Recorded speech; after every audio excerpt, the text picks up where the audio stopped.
Hello and welcome to this video on the historical background of early biological theories of criminology. In this video, we're going to talk about some of the historical precursors that are important to understand as we get into Cesare Lombroso's biological theories of crime and the theories of his contemporaries. So it's important to understand first that when we talk about these early biological theories, we're going to be looking at a lot of disturbing images because I want you to see, and we're talking photographs for the most part, because I want you to see the realities of what these theories did. Now, that doesn't necessarily mean that the theory is wrong because it was applied wrong. But it's important to understand that we cannot just take a theory and run with it. And these theories will show us why. So here's a timeline. I'm going to give you the PowerPoint in the learning management system as well, so you can have this timeline. It's just a rough timeline to kind of outline what we're going to be doing. So the Roman Empire, roughly 27 BCE, or what some people call BC, to 476 CE, or what others call AD, but roughly 500 years. Okay, so roughly 500 years, the Roman Empire held sway. It's important to understand that the culture of the Roman Empire was one of power, where might equaled right. There is a story that Nero would invite the senators and their wives to his home. He would take them into his bedchambers and basically sexually assault them because they did not have a choice. And then he would come back out to the dinner table and critique her performance to the woman's husband, the senator.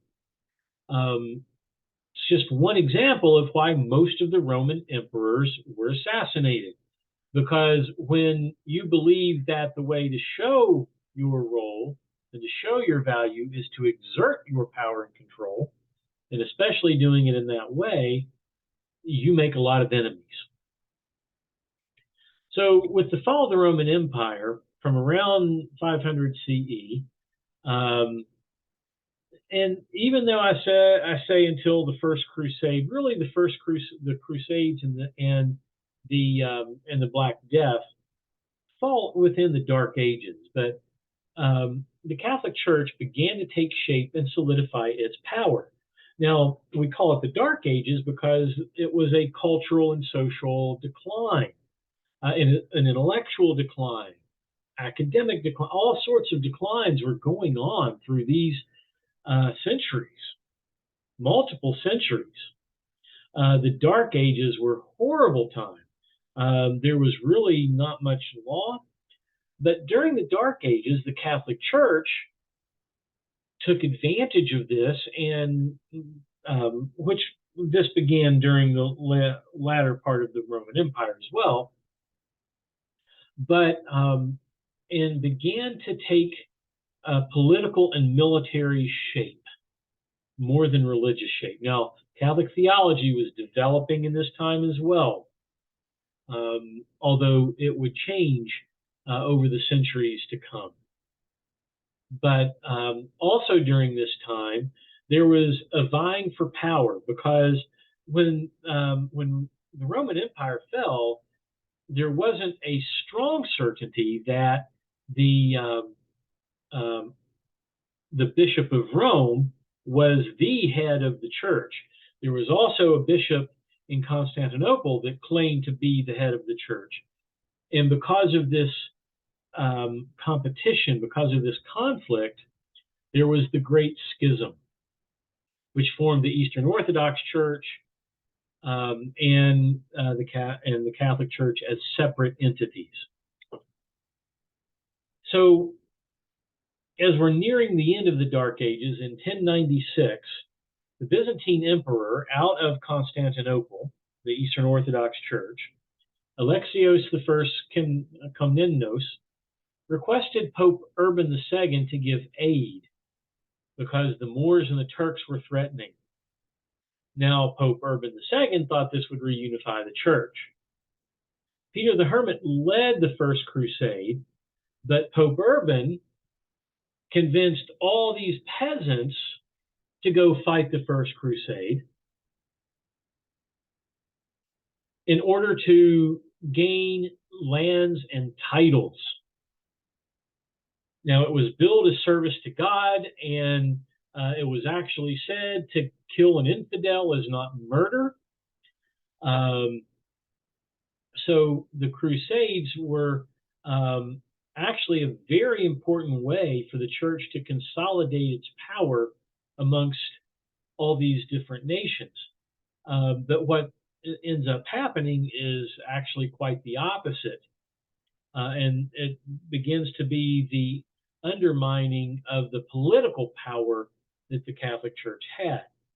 In fact, Richard the Lionheart is reigns during this time. Now, the First Crusade was 30 years after William the Conqueror went from Normandy to England in the Norman invasions, which is considered the founding of modern day England. Very important to keep all this stuff in mind as we do this. This history is very important for the understanding of a lot of different things. But during this time, during the time of the Crusades, many people were going to the Holy Land, believing that they were going to rescue the sights of Christ from those unholy Moors and Saracens, which were words for Muslims. In the end, the Crusades were a major failure. But what the Crusades did was it opened up trade routes that had many of which had been closed since the fall of the Roman Empire in the 5th century CE. So these trade routes began to be opened again. And so different races began to interact with each other in ways that they hadn't for 700 or more years. So very important to understand this part. Okay, we are going to stop the recording here, and we are going to pick up with part 2.